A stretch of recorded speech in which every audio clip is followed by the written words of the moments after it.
तो आज एक दिन एक उत्सव में बात करेंगे मथुरा की। जी हाँ, मथुरा की पावन धरा पर मासिक कृष्ण जन्माष्टमी एक ऐसी परंपरा है जो भक्तों को हर माह भक्ति के सागर में सराबोर कर देती है। और इसीलिए ये भक्ति का सागर आपके लिए खास तौर पर एक दिन एक उत्सव के तहत हम लेकर के आए। देखिए ये विशेष रिपोर्ट। मथुरा, जहाँ की हवाओं में राधे राधे की गूंज है और गलियों में कान्हा की शरारतें आज भी महसूस की जाती हैं। दुनिया तो साल भर इंतजार करती है भाद्रपद मास की उस महाजन्माष्टमी की, लेकिन धर्म की इस नगरी में भक्ति का कैलेंडर कुछ अलग है। यहाँ हर महीने के कृष्ण पक्ष की अष्टमी एक नए उत्सव की दस्तक देती है, जिसे मासिक कृष्ण जन्माष्टमी कहा जाता है।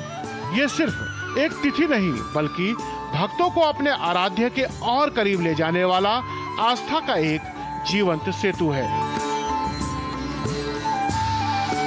भक्ति के इस अनूठे उत्सव का केंद्र है श्री कृष्ण जन्मस्थान के आंगन में बसा प्राचीन ठाकुर केशव देव मंदिर। यहाँ के सेवायत और जोशी शास्त्र सम्मत गणनाओं से बताते हैं कि हर माह की यह अष्टमी तिथि अपने आप में दिव्य ऊर्जा समेटे हुए है।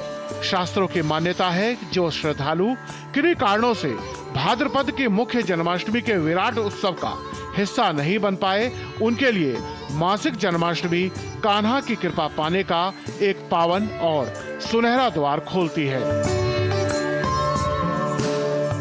मान्यता है कि इस दिन विधि विधान से व्रत रखने और भगवान श्री कृष्ण की पूजा अर्चना करने से जीवन के समस्त कष्टों का निवारण होता है। ब्रह्म मुहूर्त से लेकर अमृतकाल और अभिजीत मुहूर्त तक शास्त्रों में वर्णित इन शुभ घड़ियों में की गई आराधना भक्त को सुख, समृद्धि और शांति प्रदान करती है। ये केवल एक तिथि नहीं, बल्कि कान्हा के प्रति अटूट आस्था का प्रतीक है।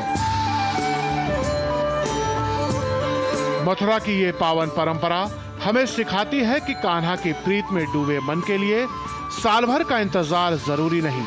यहाँ हर महीना एक त्योहार है और हर तिथि भक्ति का एक नया सवेरा। ठाकुर केशव देव के दरबार में गूंजती ये जयकार और हर माह सजता ये जन्मोत्सव आज भी व्रज की सदियों पुरानी संस्कृति और अटूट विश्वास की जीवंत गवाही दे रहा है। Bureau report, DD news.